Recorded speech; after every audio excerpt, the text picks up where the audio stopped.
Quand quelqu'un est déprimé, il faut le faire vivre autrement. Il faut changer son milieu. Si vous avez un ami qui est déprimé, par exemple, vous sentez qu'il va mal, une des leçons durkheimiennes pratiques, ce serait de dire, en fait, c'est pas en lui faisant la morale que vous le ferez aller mieux. C'est pas en lui disant la vie est belle, c'est pas en lui parlant, c'est pas en le convainquant. Quand quelqu'un est déprimé, en fait, c'est pas des opinions qui vont changer son état d'esprit. Il faut le faire vivre autrement. Il faut changer son milieu de vie. Il faut peut-être le voir plus. Il faut peut-être partir en vacances avec lui. Il faut peut-être qu'il s'interroge sur ses relations, sur son travail, etc. Qu'en fait, il faut comprendre l'origine de ces tristesses en dehors de soi, dans les mœurs, dans les pratiques objectives, dans les pratiques quotidiennes dans lesquelles nous sommes prises, beaucoup plus que dans les croyances ou les représentations.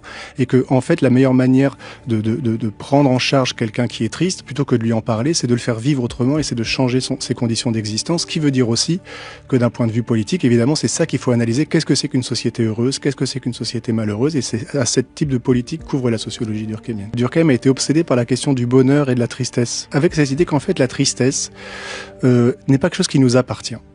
C'est pas nous qui sommes malheureux quand on est malheureux, et ça c'est quelque chose qu'il faut bien comprendre. En gros, les tristesses, les blessures qui nous arrivent, elles ne viennent pas de nous, elles viennent très souvent d'un état social, d'une socialisation, d'une situation dans laquelle nous vivons et qui nous détermine à être triste.